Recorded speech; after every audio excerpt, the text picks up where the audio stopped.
वृंदावन में एक संत थे, वो रोज सोहनी सेवा करते थे, झाड़ू लगाते थे पूरे वृंदावन में, यत्र तत्र जहां उनका मन करता था उसी कॉलोनी का आज पूरी सफाई करते। सुबह 4 बजे से उनका यही भजन था, यही संध्या थी, यही नाम जप था। सोहनी लेते और लेकर के बुहारते पूरे मार्ग को, और हमारी आपकी तरह नहीं जोर जोर से, नहीं, धीमे धीमे। उनके मन में यह भाव था कि वृंदावन श्री प्रिया प्रियतम का ही स्वरूप है, इनके प्रति मैं रोष नहीं करूंगा, धीमे धीमे। और जब बुहारते थे तो अपने नेत्रों से ध्यान पूर्वक ब्रज की रज को देखते थे, कहीं कोई चिन्ह दिख जाए, कहीं किशोरी जी के चरण रज दिख जाए, कहीं ठाकुर जी के चरण दिख जाए। करते करते जब वर्षों बीत गए तो किशोरी जी के मन में भाव आया, हम नित्य रास के लिए वृंदावन में जाते हैं और पूरे वृंदावन को सुव्यवस्थित महात्मा करके रखते हैं, और इनकी एक ही अभिलाषा है कि हमारे चरण चिन्ह इनको दिख जाएं। एक दिन किशोरी जी ने उनको अपने चरण चिन्ह का दर्शन कराया।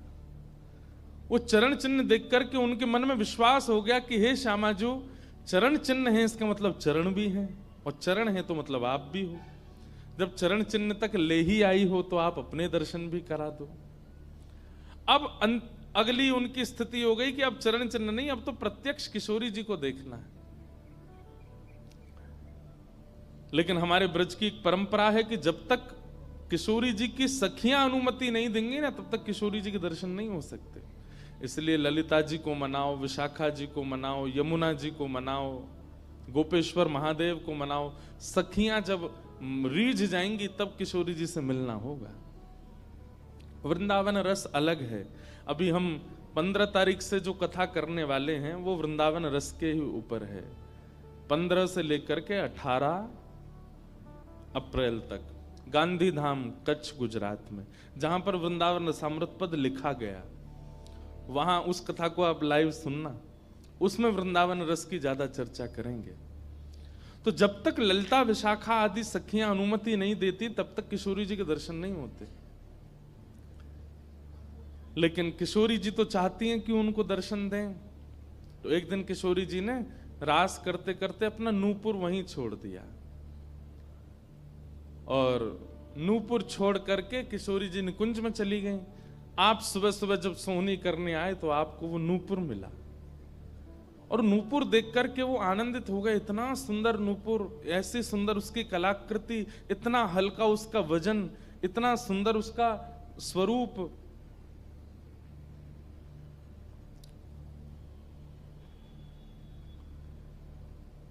आपके मन में भाव आया कि कोई बड़े घर की लाली होगी, उसका रह गया होगा, मैं रख लेता हूं, कभी कोई मिलेगा मांगने आएगा कि भाई हमारा नूपुर दो तो मैं दे दूंगा।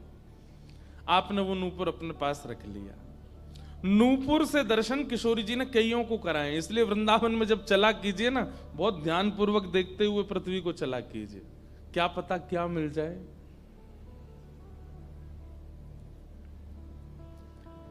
सूरदास जी को भी नूपुर से ही दर्शन हुए किशोरी जी के, और आज इन महापुरुष को भी हो रहे हैं। मुझे नाम स्मृति में नहीं आ रहा है, शायद संभवतः श्याम चरण दास जी नाम था। तो नूपुर को अपने पास रख लिया। किशोरी जी का नियम है कि जब रास में जाती हैं तो सब सखियां उनका श्रृंगार करती हैं, और एक एक श्रृंगार जो उन्होंने धारण किया है वो लिख लेती हैं। कानन में कुंडल पहने हैं, गले में ये हार पहना है, उसके ऊपर मोतिन की माला पहनी है, फिर गुंजा माला पहनी है, फिर नवलखा के हार पहने हैं, हाथन में इतने कड़ूला पहने हैं, पैरन में पाजे। क्यों? बोले रास में श्याम सुंदर आते हैं, पता ना काचोरी करके भाग जाएं। अगर एक कम रह जाए तो फिर ठाकुर जी की शामत कहाँ है, हमारी श्री जी का श्रृंगार बताओ। इसलिए सब सखियां जो हैं किशोरी जी के सिर से लेकर नख तक एक एक श्रृंगार को लिख लेती हैं पहले, रास में भेजने से पहले। और फिर रास में आने के बाद, रास से आने के बाद फिर सब सखियां एक एक श्रृंगार, एक बोलेगी हाँ भाई कानन में ये कुंडल हैं, सिर पर ऐसा सुंदर वो है, गले में ऐसी माला है, हाथन में कड़ूला, पामन में ये 2 पाजेब हैं, सब गिनती करो। और एक एक करके उतारती जाती है सखियां। आज किशोरी जी के चरणों का एक नूपुर नहीं है। शाखा आदि बोली हे श्यामाजू आपका एक नूपुर कहां गया? बोले अरे मो तो पतो ना है, सके नृत्य करते करते रह गए हो वृंदावन में ही। ललिता विशाखा बोली स्वर्ग के इंद्र के हाथी के दांतों से बना हुआ नूपुर है, वो सामान्य नूपुर नहीं है। आपके ऊपर तो कोटि कोटि ब्रह्मांड वारी वारी जाते हैं किशोरी जी, पर वो नूपुर ठाकुर जी ने आपको भेंट किए हैं, बड़े बहुमूल्य नूपुर हैं। अब किशोरी जी बोली मोए ना पता कहाँ रह गए होगो कहीं पे। किशोरी जी तो मन बना चुकी है ना, दर्शन देना है उनको। तो ललिता विशाखा ने विचार किया कि हम ही जाती हैं, ढूंढ के आती हैं निकुंज में कहाँ है, वृंदावन में। बोले अपने रूप में तो नहीं जाएंगी, तो एक वृद्धा का रूप धारण किया, एक वृद्ध मैया का रूप धारण करके ललिता विशाखा गई और वृंदावन में ढूंढने लगी नूपुर कहाँ है। तभी ढूंढते ढूंढते वो महाराज जी सोहनी कर रहे थे, उनके सामने पहुंची। अरे बाबा हमारी लाली आई सवेरे सवेरे यहाँ पे और बाके पाम को एक नूपुर रह गयो, तेने देखो। बाबा बोले तुम कौन हो रही? बोले हम पास के गांव की रहवारी, हमारी बहू है वो और या की लाली है वो, जाको नूपुर रह गयो है। बाबा बोले मैं कैसे पहचान जाऊं कि तुम्हारी ही लाली का नूपुर है? भाई मनचले लोग हैं, बहुमूल्य वस्तु किसी पे देखते हैं तो सब अपना अपना बताते हैं। रोड में अगर 100 रुपया गिर जाए और 50 लोग वहां से निकल रहे हों, कि कोई पूछे भैया 100 रुपया किसका, सब अपनी जेब चेक करते, भले ही कुछ लेके नहीं थे, भले ही जेब में कुछ नहीं था, फिर भी देखते हैं लग तो मेरा ही रहा थे, मेरे जेब में 100 रुपए तो थे। सब अपना बताते हैं बहुमूल्य वस्तु को। तो मैं कैसे मानूं कि तुम्हारा नूपुर है? अरे बाबा हम कह रहे हैं तुम थे। बोले कहवे को अभी मैंने तो नूपुर, मैं तो असमंजस में पड़ जाऊंगा कि मैंने गलत आदमी दे दियो। बाबा फिर कैसे माने को? बोले एक नूपुर मेरे पास है, एक नूपुर तुम्हारी बहू ने ही पहन रखो होगो, वाकू ले आओ और यहां लाकर के मुझे पहले नूपुर की पहचान करा तो मैं दूसरा दे दूंगा। ललिता विशाखा बोली बड़ो चतुर बाबा है, श्री जी को बुला रहा है। अरे बाबा तो शर्म ना आवे, ऐसी घर की बहू बेटी ने हम तेरे पास लेके आवेंगे? बाबा बोले तो फिर चले जाओ, तुम पे भैया खूब धन धान्य, दूसरों नूपुर बनवा लियो, जे मुंह पे ही रहने दो। ललिता विशाखा बड़ी चिंता में लौट करके आई तो किशोरी जी बोली क्या बात है, आप इतनी चिंतित क्यों? बोले एक बाबा है, बाने आपको नूपुर धल लियो, यूं कह रहा है कि पहले जिनके पास एक नूपुर है उनको लेके आओ तब दूसरा दूंगो। तो श्री जी बोली इसमें क्या देर है, फिर ले चलो, चलते हैं ना। विशाखा जी समझ गई, बोले हे ललिता जी ये सब लीला किशोरी जी कर रही हैं, इनको दर्शन देना है उनको, और हमसे और आपसे स्पष्ट कह नहीं सकती, क्योंकि हम तो फिर सबको परखने लगती है ना कि इसमें कोई दोष तो नहीं, इसमें क्या गुण है। इसलिए किशोरी जी सीधे हमसे नहीं बोल करके और ये लीला कर रही हैं, इनको ले चलो। और किशोरी जी आई वृंदावन और महात्मा बैठे सोहनी कर रहे थे और सामने से जैसे ही किशोरी जी को आते हुए देखा, बाबा ले हमारी बहू आ गई, अब नूपुर दे दे, देख या को नूपुर भी वैसा ही है। बाबा बोले मेरी आंख की कमजोर है ने, दूर से दिखना रही, पास लाके हाथ से स्पर्श कराओ। ललिता विशाखा बोली बाबा तो शर्म ना आ रही अपनी बहू को स्पर्श करा में? तो बोले चरण स्पर्श करावे में कहा देर, ले आओ। किशोरी जी समीप गई, जैसी चरण स्पर्श किए अपने हाथों से नूपुर पहना करके लिपट गए चरणों से। हे किशोरी जी, हे श्यामाजू, अब कृपा करो, मैं जानूं ना तो ये दोनों कोई बूढ़ी मैया हैं और ना आप इनकी बहू हो, आप साक्षात किशोरी और ये ललिता विशाखा है, अब मुंह पे कृपा करो। तो किशोरी जी ने उसी नूपुर से उन महात्मा के सिर पर एक चिन्ह बना दिया, अपने नूपुर का ही चिन्ह बना दिया और कहा बाबा अब जीवन भर ये छाप आपके मस्तक पर ही रहेगी, मेरे नूपुर की छाप। उन महात्मा के मस्तिष्क पर जैसे हमारे तिलक दिखता है, ऐसे प्रत्यक्ष नूपुर की छाप प्रत्यक्ष सबको दिखने लगी। अब ये तो थी उनके ऊपर कृपा, लेकिन इससे क्या हुआ कि वे महात्मा लौट करके जब अपने आश्रम आए तो उनके गुरुजी ने जब उनके माथे पर देखा तो वो बोले ए तुमने अपने गुरु के द्वारा दिया हुआ चिन्ह बदल दिया? हमने जो तुमको तिलक दिया तुम वो क्यों नहीं लगाते, ये क्या लगाए घूम रहे हो। तो हाथ जोड़ के निवेदन किया, गुरुजी ये कोई तिलक नहीं है, ये कोई चिन्ह नहीं है, ये तो मेरी किशोरी जी ने कृपा करके अपने नूपुर का चिन्ह मुझे दे दिया है। तो गुरुदेव बोले, हाँ तू बहुत बड़ा भक्त है ना, किशोरी जी आकर के तुझको चिन्ह देंगी। कोई माने नहीं, सब बोले जाओ इसको मिटा के आओ, और जो मैंने तुमको चिन्ह दिया है वो लगाओ। अब पहले तो उनके हाथ कांपे कि मैं इसको कैसे मिटाऊं, लेकिन गुरु आज्ञा से ऊपर कोई नहीं। देखो ये गुरु निष्ठा होती है। किशोरी जी ने भले ही चिन्ह दिया, लेकिन गुरु आज्ञा है तो ठीक है। गए यमुना जल से सुबह से शाम हो गई मिटाते मिटाते, लेकिन वो चिन्ह मिटा नहीं उनसे। शाम को लौट करके आश्रम आए तो गुरुजी बोले, मैंने तुझे सुबह टोका था ना ये चिन्ह मिटा के आ, और तू अभी भी नहीं मिटा रहा। बोले गुरुजी मैंने प्रयास तो बहुत कर लिया लेकिन ये मिट नहीं रहा है। तब भी उनके गुरुजी माने नहीं। अब तो महाराज ये होने लगा कि गुरुजी को इतना क्रोध आ गया कि ये इतना हट कर रहा है कि हमारे द्वारा दिया गया तिलक चिन्ह उसको अस्वीकार करके और ये मनमुखा चिन्ह लगाए घूम रहा है माथे पर। गुरुजी ने सब अपने परिकर के लोगों को बैठा करके पंचायत करी आश्रम में। बोले इसको निकालो, जब हम में श्रद्धा नहीं, हमारे स्वरूप में श्रद्धा नहीं, हमारे तिलक में श्रद्धा नहीं, तो क्यों रहता है यहाँ पे। वो रोते रोते बोले गुरुजी मैं सत्य बोल रहा हूं, ये किशोरी जी ने चिन्ह दिया है और मैं खूब प्रयास कर रहा हूं, नहीं तो आप प्रयास कर लीजिए, ये मिट नहीं रहा है। अच्छा अब हमसे चाहता है कि हम तेरे माथे को छू करके मिटाएं, नहीं माने। तब उन्होंने नेत्र बंद करके किशोरी जी का स्मरण किया, हे श्यामाजू मैं किसी को प्रमाणित ये नहीं करवाना चाहता कि आप मुझे मिली हो, पर मेरे गुरु के चित्त में मेरे प्रति अविश्वास आ रहा है, इसके लिए कोई आप लीला करो। तो भगवान के सखा श्री सुबल जी की ये आराधना करते थे। ये जो महापुरुष थे ये ठाकुर जी के सखा सुबल का चिंतन करते थे कि कभी मैं ठाकुर जी से मिलने का मन हो तो सुबल, जैसे भगवान के सखा है ना, तन सुखा मन सुखा धन सुखा मधुमंगल श्रीदामा सुबल, तो ये सुबल का चिंतन करते थे कि सुबल कभी कृपा करेंगे तो मुझे ठाकुर जी से मिला देंगे। ऐसे सखियों का चिंतन करते हैं किशोरी जी के दर्शन करने वाले, और सखाओं का चिंतन करते हैं ठाकुर जी का दर्शन करने वाले। तो ये सुबल का चिंतन करते थे।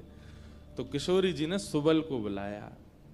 सुबल आए, श्यामाजू आज्ञा करो। बोले आपको हमारा एक काम करना है। एक महात्मा पर हमने कृपा करके उसको अपने नूपुर का चिन्ह दिया है और उनके गुरुदेव को विश्वास नहीं हो रहा कि ये चिन्ह हमने दिया है, इसलिए वो आपकी आराधना करते हैं, आपको बहुत बचते हैं। आप जाकर के हमारी तरफ से ये प्रमाण दे दो कि हमने चिन्ह दिया, क्योंकि उस सभा में कई लोग ऐसे हैं जिनको मेरे दर्शन का अधिकार नहीं है और मैं तो जाना चाहती हूं पर ये ललिता विशाखा मुझे जाने नहीं देंगी, इसलिए आप जाकर के वहां प्रमाणित कर दो कि ये चिन्ह मैंने दिया है।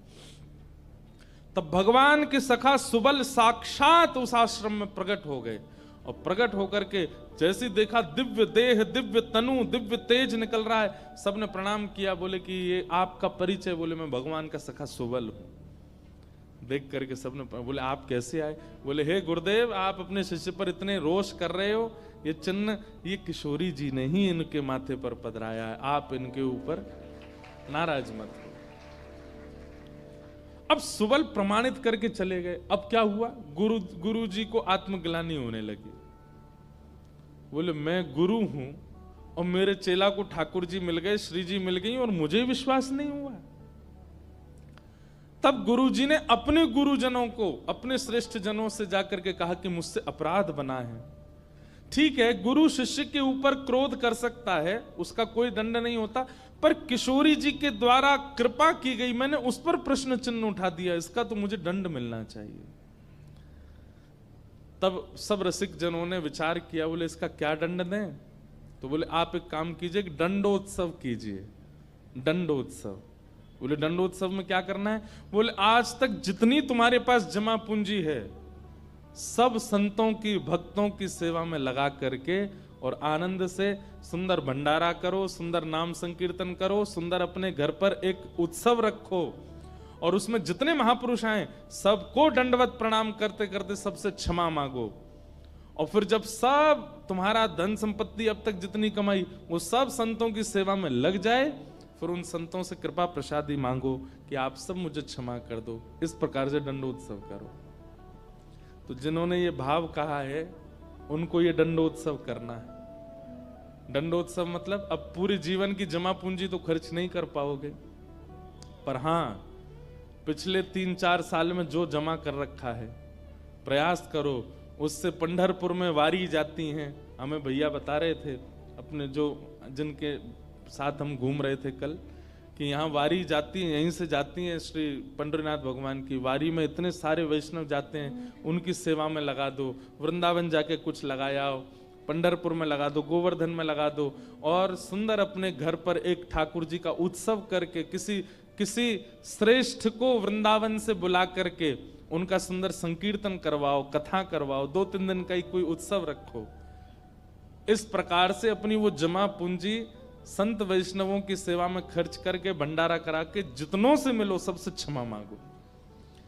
वारी निकलती है आषाढ़ी एकादशी पर, इतने सारे वैष्णव जाते हैं पंढरपुर दर्शन करने, मार्ग पे खड़े होकर सबको शरबत पिलाओ और जो जो शरबत पिए उससे क्षमा मांगो, मुझे क्षमा कर दो, मुझसे अपराध बना है, मैंने कंठी पहनने के बाद भी मांस का सेवन किया, मैंने मद्य का सेवन किया, मैंने ऐसा किया, ये क्षमा मांगो। असंख्य भक्त एक साथ जब आपको क्षमा करेंगे तब आपका ये अपराध पूर्ण होगा। इसी को कहते हैं दंडोत्सव। तो फिर कथा पूरी करें। वो महाराज जी को सब लोगों ने कहा तुम दंडोत्सव करो, तो उन्होंने कहा ठीक है, मैं अगले 7 दिन के लिए दंडोत्सव करूंगा। ब्रज में जितने भी संत आवेंगे ब्रज की सीमा पर खड़े होकर के सबको माला पहना करके सबको सत्कार के साथ लाया जाए। आश्रम में उनकी रहने की सुंदर व्यवस्था, प्रसाद की व्यवस्था, और नाम संकीर्तन अखंड चले 24 घंटा 7 दिन तक, और खूब भंडारा चले, और जितने महापुरुष आए सबसे क्षमा मांगनी। तो जब ये दंडोत्सव का बात हुई तो गुरुजी ने दंडोत्सव लिया, और चेला बेचारे जिनको किशोरी जी ने चिन्ह दिया था वो मन में सोचने लगे ये क्या हो रहा है, मेरे कारण मेरे गुरुजी को दंडोत्सव करना पड़ रहा है। तो उन्होंने अपने गुरुदेव के सामने प्रणाम करते हुए अपनी झोली फैला के कहा गुरुजी मुझे एक भिक्षा दे दो। तो क्या चाहिए? बोले जो दंडोत्सव आप करना चाह रहे हैं वो मुझे करने दीजिए, आप विराजिए, आपकी जगह मैं करूंगा, मैं शिष्य हूं आपका। तो बोले नहीं नहीं, अपराध हमने किया तो तुम क्यों करोगे? बोले गुरुजी बस यही कृपा चाहिए। तब बड़े संतों ने मिलकर के सबने कहा कि भाई देखो शिष्य कर सकता है, अगर इनकी इच्छा है तो ये करने दो। तो फिर गुरुजी का दंडोत्सव उन्होंने ही किया जिनको चिन्ह किशोरी जी ने प्रदान किया था, दंडोत्सव मनाया। इस प्रकार भैया जिनसे ये अपराध बन जाता है ना, कभी कंठी माला पहनने के बाद अपराध बन जाता है, किसी वैष्णव के प्रति कुभाव बन जाता है, किसी तीर्थ में जाकर के कोई पाप बन जाता है, उनको ये सब दंडोत्सव करने चाहिए। अपनी कोई पैसा खर्च कराने के लिए नहीं कह रहे हम, लेकिन हाँ जितना हो सके वैष्णवों की सेवा करके, अब चाहे वो धन लगा के करनी पड़े, चाहे तन से करनी पड़े, चाहे मन से करनी पड़े। पर लोग बड़े कंजूस हैं आजकल, बोले कि महाराज जी आपने मन से सेवा भी तो कही है, कोल्हापुर में बैठे बैठे आंख बंद करके यहीं संतों की सेवा कर देंगे, इनके पांव पूछ दिए, 5000 रुपये हमने दक्षिणा में दे दिए, ले खर्च भी नहीं हुए, मन से सेवा भी हो गई। तो इसलिए दंडोत्सव